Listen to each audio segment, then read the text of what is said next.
white onion. Pwede kang iiyak dito kapag iniwanan ka ng tuwa mo. Tapos ito.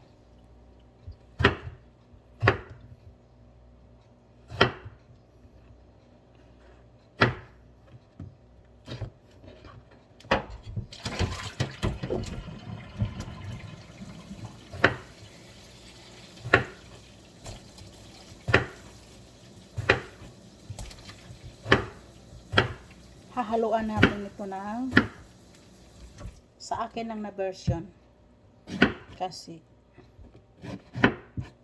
ayaw ko na ipakain sa anak na puro karne, so hahaluan ko siya ng gulay.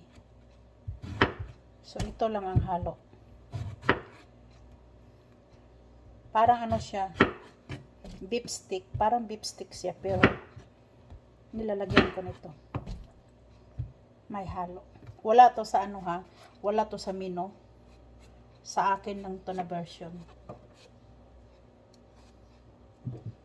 Sa akin lang na version. Ayan.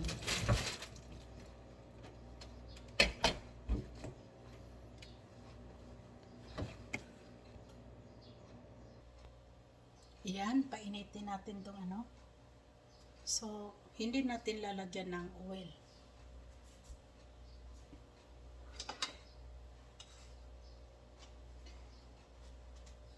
Ang yaano natin is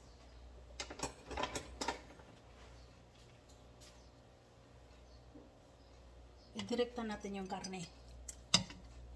Ganun ang style ko.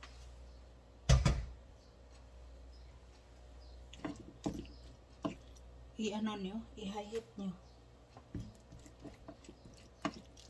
Umandar na ba?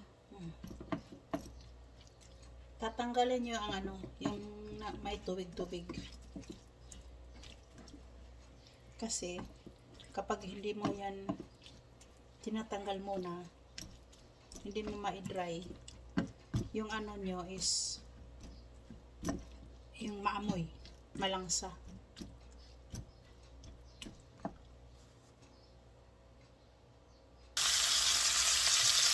Ayan, hinugasan ko na siya. Lagay na natin.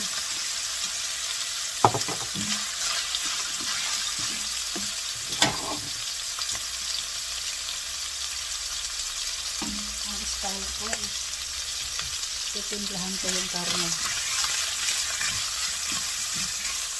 Timplahan ko ang karne para ano, may lasa, nakadikit ang lasa.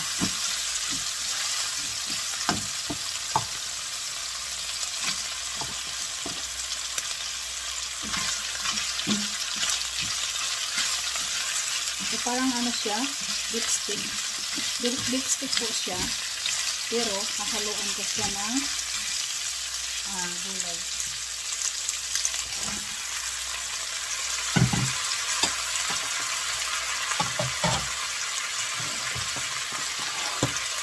Nakaluan ko siya ng gulay.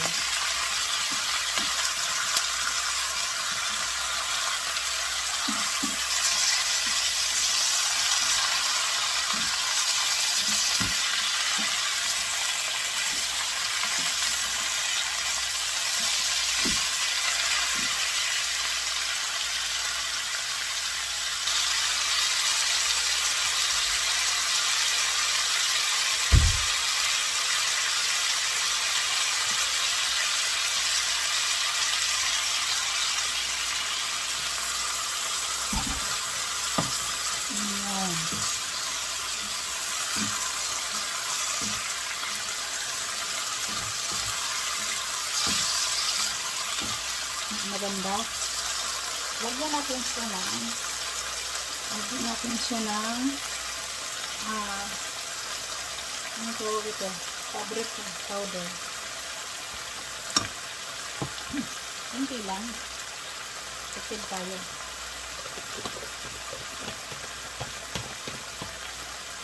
Kailangan meron tayong fabric powder para sa mga karne. Maganda yan kasi. Ayan, lagyan na natin. Tapos, garnish natin yung maglalagay pa tayo ng onion ha. Garnish na anak ako kasi baka masunog. Lagyan natin ito ng sweet pepper. Garnish natin ng sweet pepper. Hindi kailangan na malutong-luto ang sweet pepper. Tapos, lagyan mo siya ng paminta powder. No?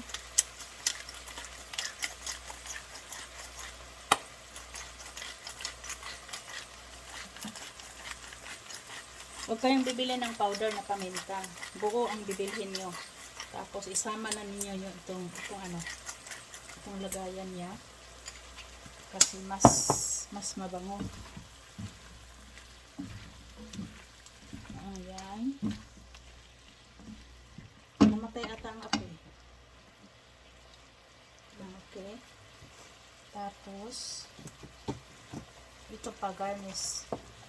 Kulang pa yung sibuyas natin ha, yung onion natin. Hindi kailangan na yung kanina na overcook, di ba? Na overcook yung onion natin. So ito hindi kailangan na malutong-luto siya kasi garnish yan. Ayan. So para-paraan lang sa pagluto. Hindi kailangan na beef stick talaga. Hindi ako pure na magluto ng karne. Lalagyan ko talaga ng gulay. Ayan.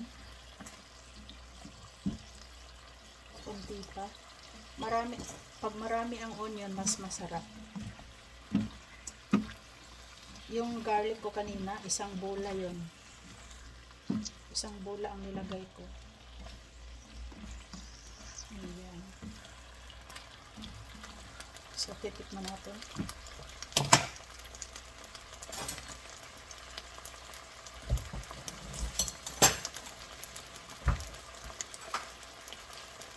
Titikman natin is wow. Hindi maalat. Huwag nyo lalagyan ng asukal ha. Yun. Sarap-sarap. Tapos, of course, lalagyan nyo siya ng ito. Nakikita ninyo. Ito. Sesame oil.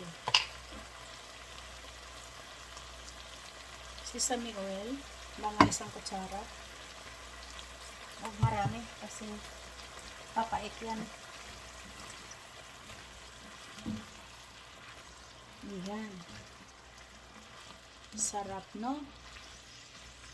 Lakasan ng apoy kasi nagtubig yung natin. Kasi ayan.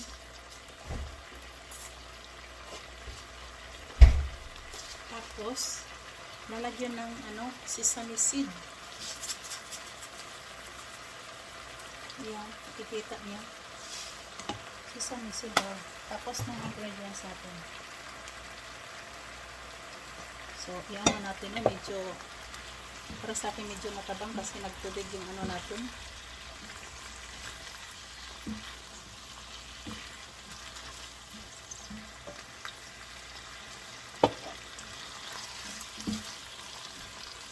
Pero okay na to. Ayun. Kunti lang ang karne, diba? Beef stick. Pero ini-slice ko ng maliliit.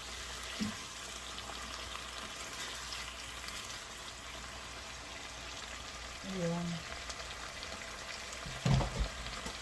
Dana pa yun. So, may sabaw sa pinto. Very good.